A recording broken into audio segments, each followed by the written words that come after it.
Hello everyone, this is week 3 and this week I'm continuing with working in the garden, all from photographs of parts of gardens and various other things that might be useful for painting at this time of the year when the flowers are not looking quite so good, but you can from a distance maybe create lovely little vignettes of parts of your garden or surrounding area.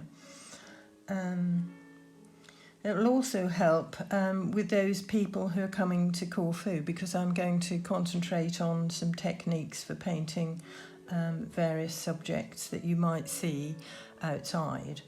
And last week I demonstrated some bricks, and this week I'm concentrating on a wooden gate. And once again, the weather has not been nice enough for me to paint outside, so I am actually using a photo.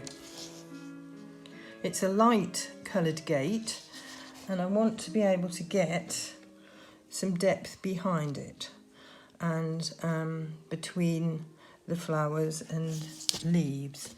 So I have actually used some masking fluid. You can see my colours if you want to close in on those and use the same. So I've masked off the gate and that's going to reserve the shape. It's a very old and partly broken gate that's been repaired in a couple of places. So I haven't actually been that careful about putting my masking fluid on. Because I didn't have to be. It's not something like a wrought iron gate that has, you know, very sharp shapes. It's very crooked and old looking, which meant that I didn't have to be too careful about putting the masking on. And it will hopefully, when I take it off, give the appearance of being something that's, you know, not too perfect looking.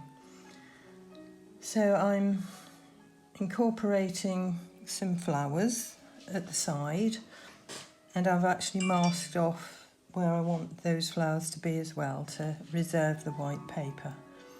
So I think you've all got masking fluid and you know how to use it, but don't forget to give it a bit of a shake before you actually apply it.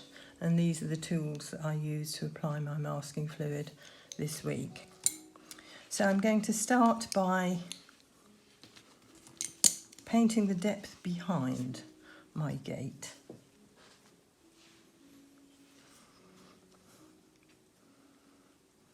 So I'm going to use a nice dark green. I've also started off by putting a little bit of light green at the side because I want to put some depth of foliage over the top of that at some point.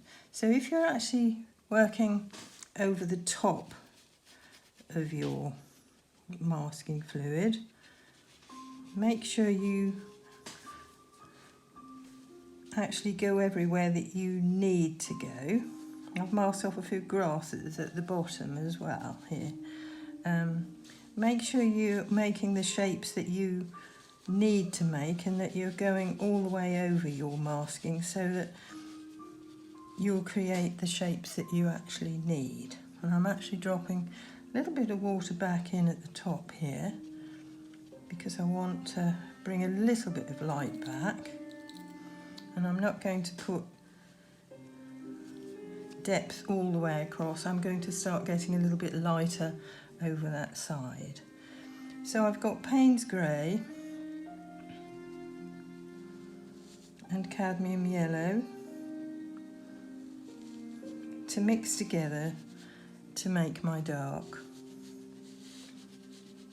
because actually here I can see nothing but depth behind the gate, but it's going to start getting lighter further across towards the other side, and there are some rocks underneath here that I want to also show up at some point.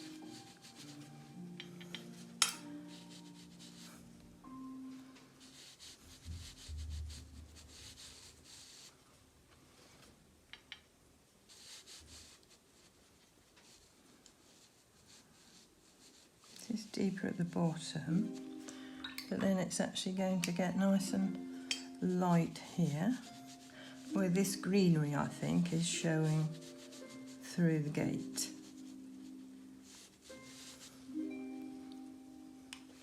So that's my other mix of green, the Aureolin and the Windsor Blue.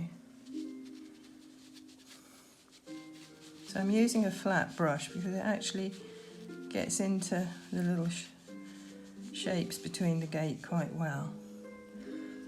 And when it's dry, you could always just go back, or even when it's wet, I guess, if you've got the right liquidity on your brush, you can go back and drop a bit more depth in, especially at the bottom here. So changing to my round brush now and making a very yellowy green to bring in some sunlight and some light this side. I'm going to try popping an actual yellow in there. And I can paint some leaves over the top, but I just want this sunlight to creep into the top of my picture here. And I'm hoping to create a vignette as before. And I can't see very much really apart from greenery there. There is a tiny little bit of sky just appearing here, so maybe I'll just put a little bit of blue here. So I'm partly looking at my picture, but I'm also creating other things that I feel might look right as I go. Right, so that's kind of set the scene quite nicely. It's quite dark this side as well.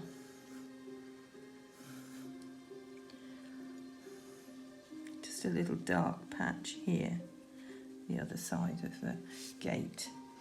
So I'm going to have to let this dry, and I'll probably put the cold hairdryer on it because the heat doesn't, the masking fluid doesn't like the heat. It affects it quite badly, and sometimes it gets stuck on the paper and you can't get it off. So I'll have to dry this with the cold hairdryer, and then I can take the masking off.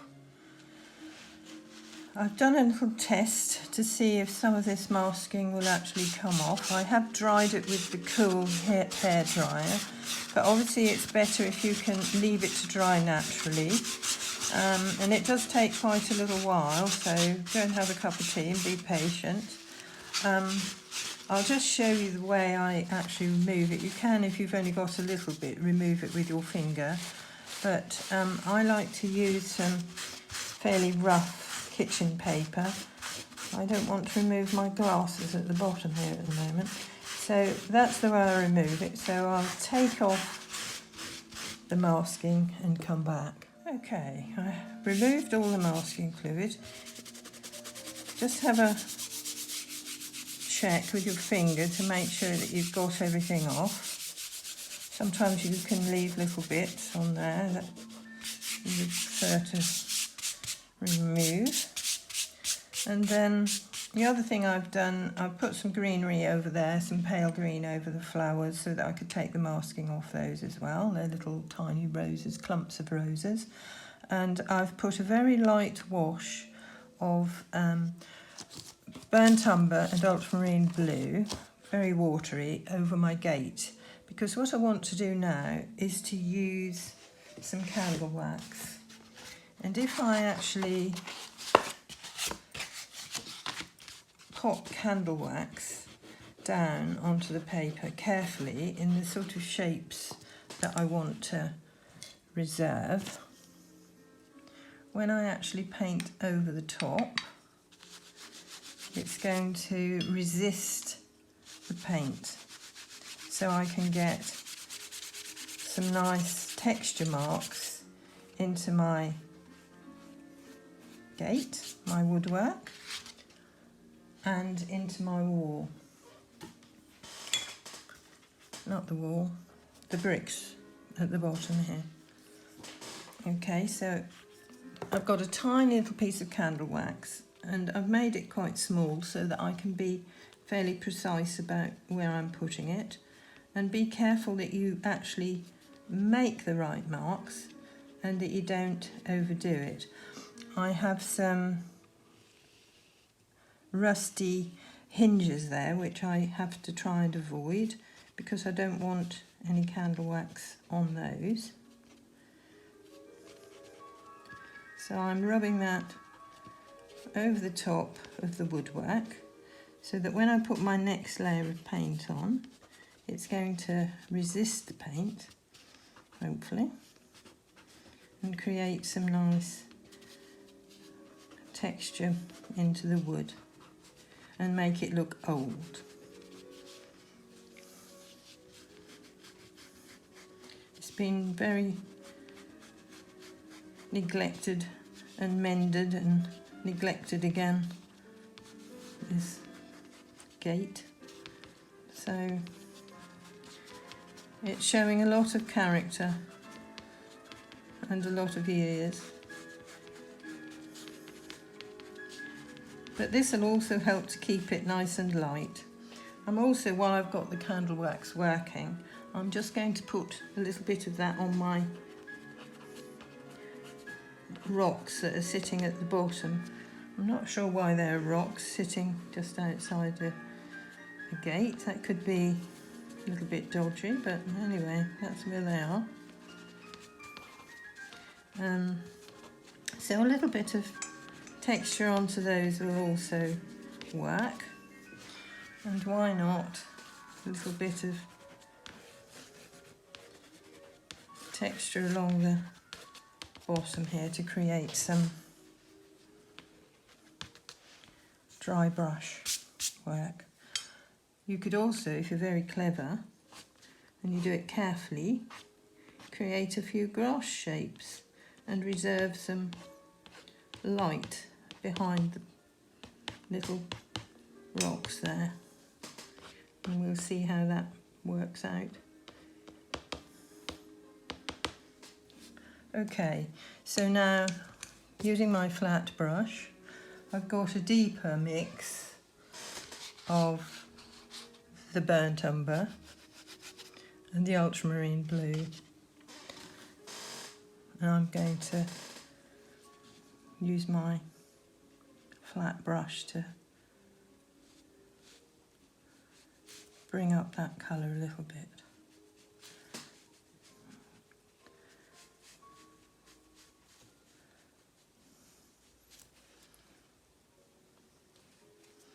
It is actually, the candle wax is actually resisting the paint. I think I'm going to paint my hinges in because otherwise I'm going to forget that they're there. So that's a little bit of raw umber and burnt sienna. I can put some nails or something into those. They're very old and craggy. I think I was going to forget that they're there if I hadn't popped those in. Okay, so my gate hopefully is going to start taking shape now. Little bits of light left on the top, and I'll go back and put some depth in as well to give it some perspective and shape.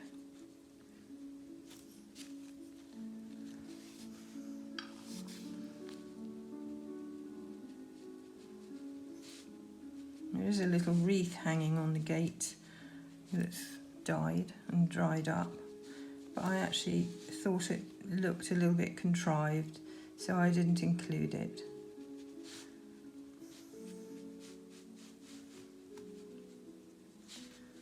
It's got a reinforced piece of wood at the back, which I'll put in afterwards. So to keep my mix going here, and don't worry if it varies, if you have to stop and mix some more. In this instance it doesn't matter at all because variation is going to be a good thing.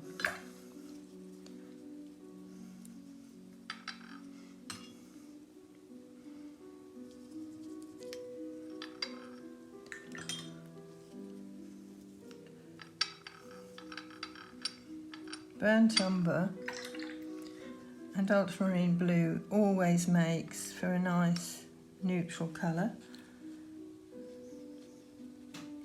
in buildings and woodwork and so on and so forth.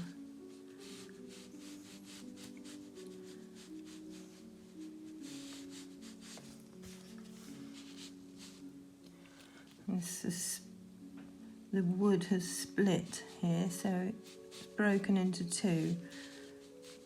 So always look out for lovely, interesting aspects of your subject.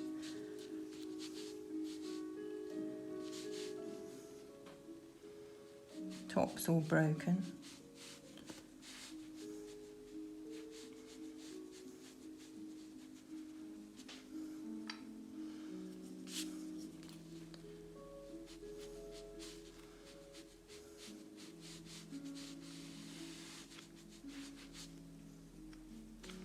You can actually use crayon if you haven't got candle, but actually I always find that candle works a little bit better. But I guess if you wanted to use a colour, you could use a coloured crayon. Right.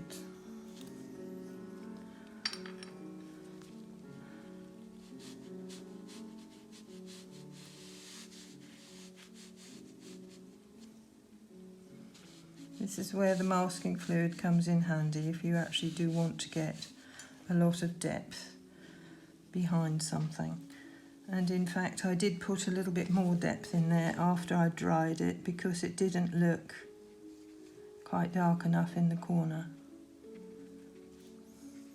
And it takes better if it's dry.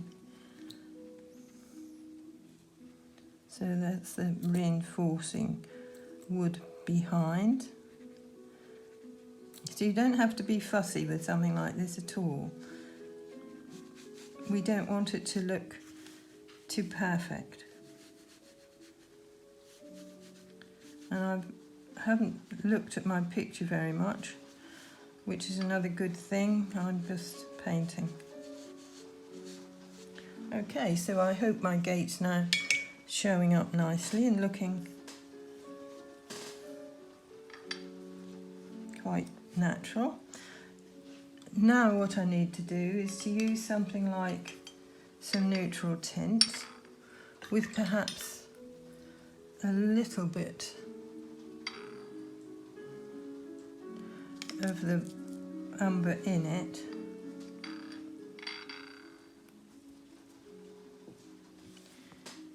To create some depth just down this side, to show that it's got an edge to it and a shape. So I'm keeping the darks this side. So I'll just stop while I continue to do that, and I've just realised the sun has gone in, it's raining and I haven't got the light on, so that might make a difference to us. Right, it's looking better because it's now got some shape to it. And now all I really need to do is to put a few darks and lights in and some interesting aspects like this crack down here and up here, and knots in the wood. But don't overdo things like that because it can start to look very contrived. But there are all sorts of different marks and bits and pieces going on within this wooden gate.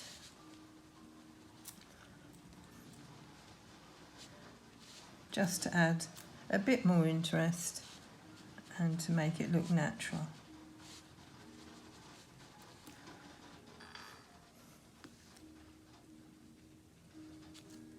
I love an old gate.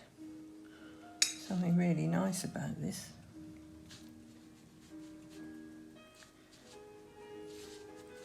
Okay, I quite like the colour, it's drying up quite nicely. It's a good colour. Cracks and all sorts at the top here. They've split the wood, but I think that's enough. And all it needs now is a little bit of a few nails in this thing. But it's no good putting a nail where there's a space because it won't actually attach, will it? So trying to be a bit clever there. Right, okay.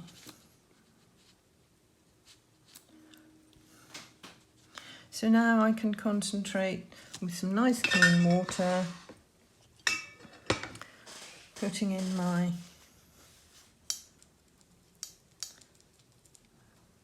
nice little patches of roses.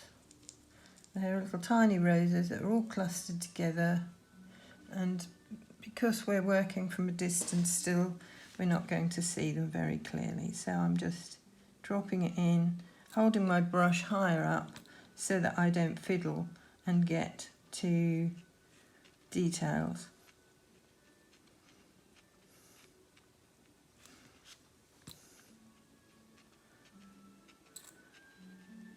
Try not to leave spaces between everything, letting some of these little clusters join so that we don't have spaces between everything. That doesn't look right.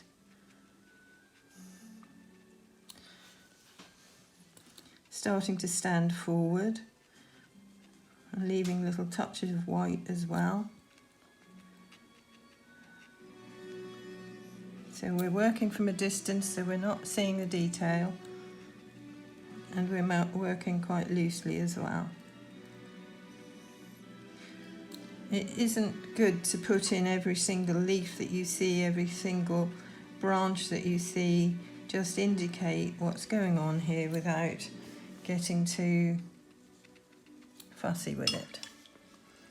But what it does need now, and maybe I should allow it to dry before doing it, I'm just dropping some water back on, a little bit of another colour, and I'm using a sort of purple into here just to give some shadowy depth. Doesn't have to be everywhere, but just making it look a little bit more as if it's got some depth to it. And then I should let it dry, but I don't have the time.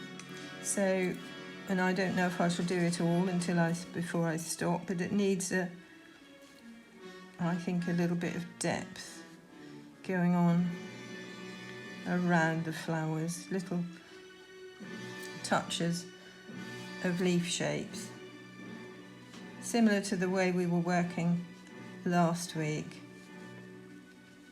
into the flowers in the garden. Getting quite dark down here, but I've got some little light grasses. Some of the masking has come off, but it isn't all off, so they'll show up when I take it off. Could get quite dark down here, and some of it's creeping over the edge of the gate.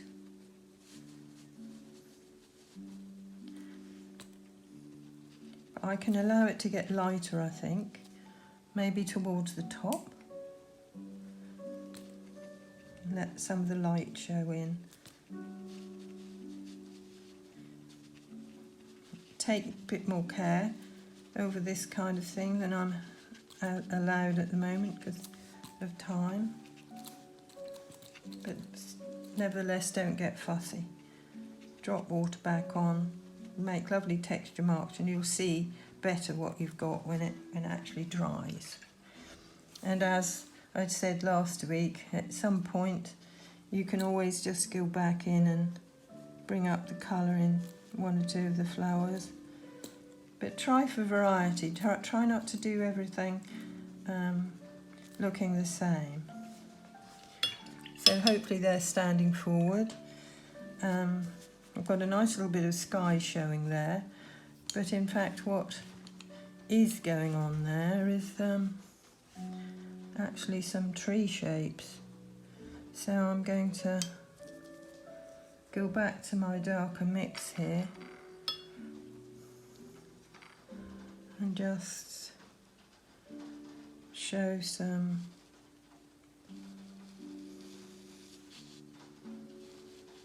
there are some little sort of trees in the distance, so that's something that can be put into your pictures, or just leave it as it was.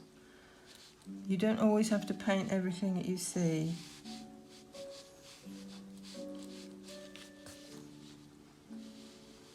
But it actually is looking quite natural, having this here, and it's going to disappear out of the top of the page anyway.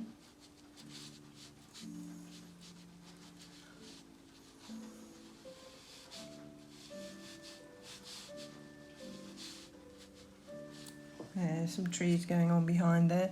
So then the foliage brush could come out and create a little bit of... Make sure you splay it out and pop a little bit of leaf going on out the top of the page. That just gives a little sense of distance and a little bit more interest to your picture. It's going to disappear.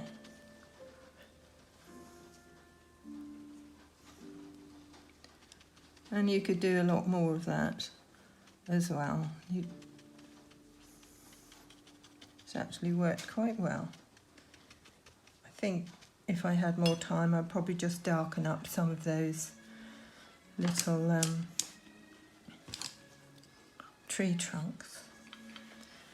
But I'm going to bring this down a little bit more, because I just want to show that there's more leaf structure going on behind here from bushes and trees and whatever else is going on behind there.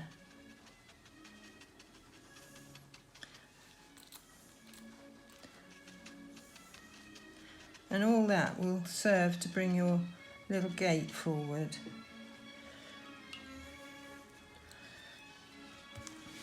And what's needed around here, I think, is some nice dark foliage.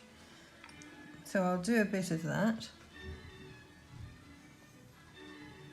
Nice watery mix of a darkish green.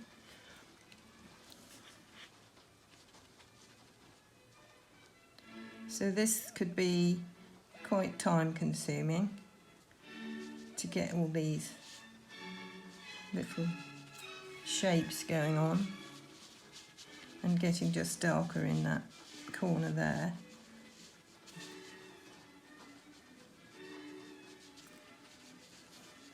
But it's showing some nice,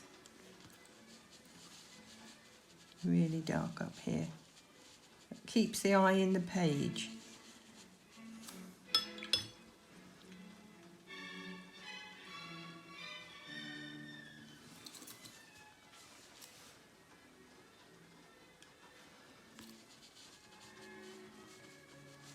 So again, some of these are going to creep over the edge of the... You could use your dagger brush. But I just want to bring in a little bit of leaf at the bottom here with some light showing through. And then I'll put some rocks in at the bottom.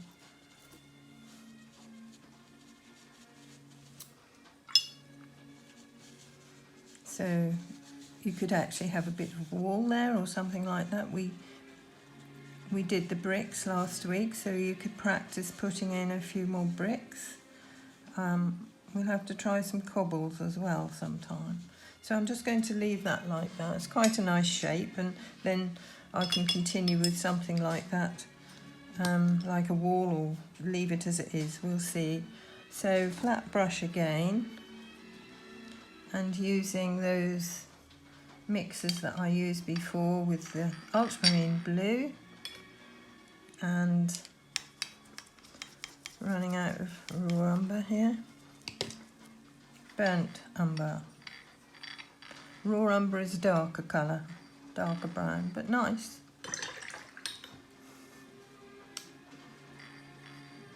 So that needs to be quite watered down because it's got to be pale for the rocks. So we'll have a little test paper going on to make sure that you do get a nice light grey. And then let's see what happens here, because I did actually put quite a lot of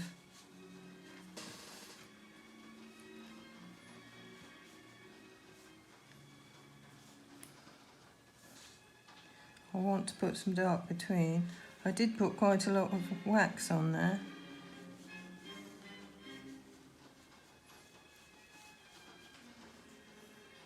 So these are just clumps of rock that have got lights and darks and varying tones here. Not sure why they're there. Perhaps to stop somebody going actually through the gate. Perhaps the gate isn't meant to be used.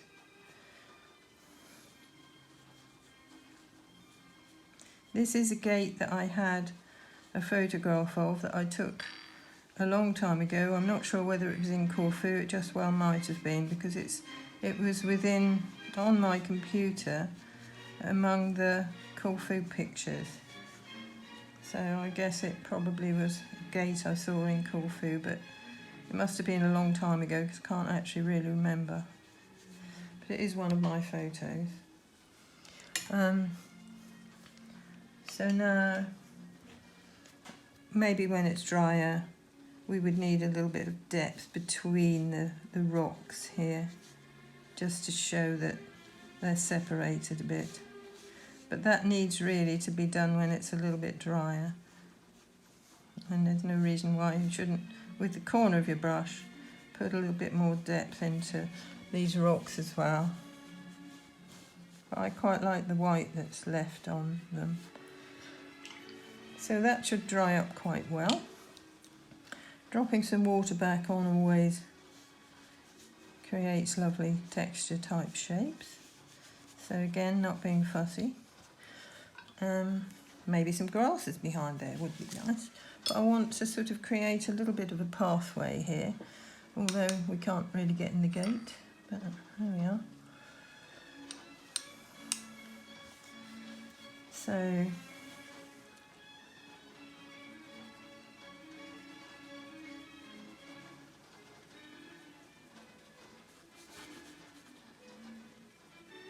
it's all very overgrown and everything. So a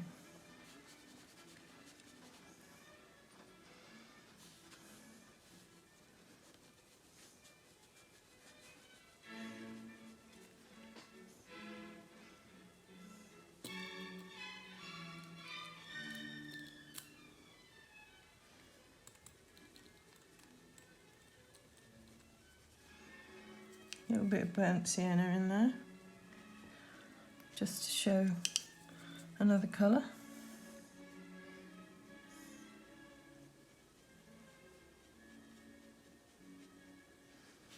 And I think some grasses, because I haven't got time to paint a wall, I'm going to put some grasses behind here today.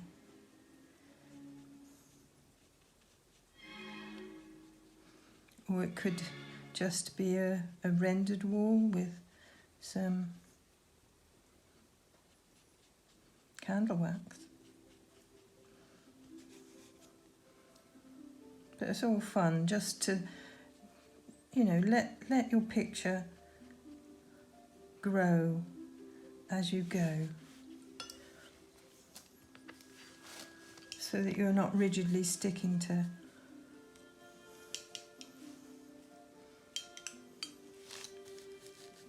little bit dry brushwork here, just leading into the pathway.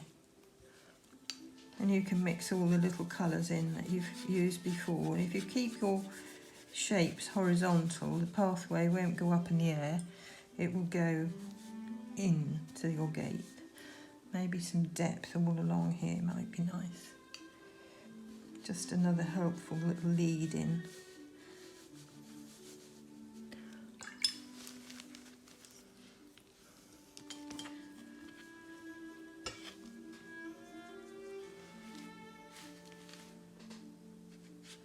some dry brushwork, I think, mixing together several of the colours that have been used in the picture.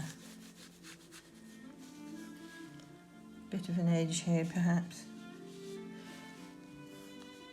and lovely dark underneath those rocks would be nice.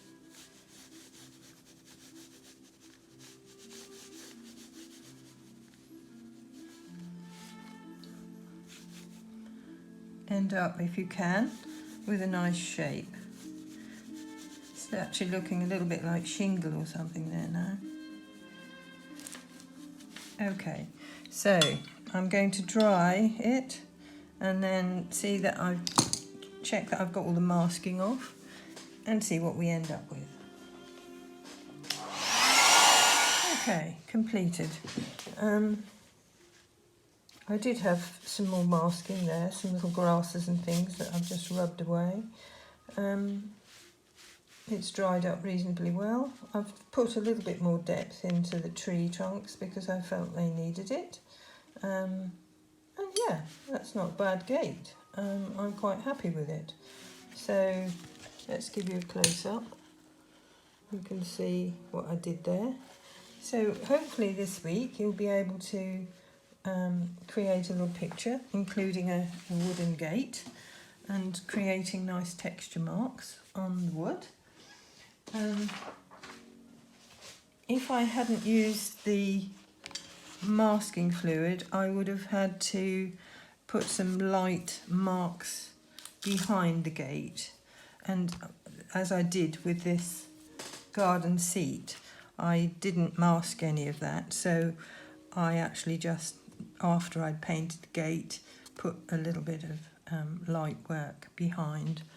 And don't forget that you can always put a little bit of life into your pictures. And there's my cat, or a cat, looking a bit bigger than he should do, I think. And for woodwork, I just used, for distant woodwork, I just used some dry brushwork there. I didn't put any candle wax on there either. And I have put a little bit of pen here and there on that little section of the garden. But I did actually manage to paint that one outside. And this one also, from just inside the edge of the house, I painted it from life. But because that gate was darker than the foliage behind, I didn't have to mask that either, so I indicated it just with some dark shapes. And there is a little fat bird there to create a little bit of life. And again, some pen work and Tombow work there, which we'll do a bit more of later. And the garden wall again is very light and sent back. So I hope that you will create a little vinaigrette this week. And that's one I did for class, and a little reminder of the way we did the bricks last week in the picture that we painted. Okay, so have a good week, everyone. And next week I'll be in the garden again, or working from something for Corfu, from Corfu, so that people who are going will get the chance to start working on some of these techniques that might be useful there. Big tip, if you use masking fluid, make sure you don't put the hot hairdryer on it or sit out in really hot sun. And I'll be working on another section of the garden, as I said, but not quite sure what yet. But possibly maybe some cobbles. I'll try some cobbles next week, and certainly something with some structure for you. Have a good week, everyone. Take care. Bye-bye.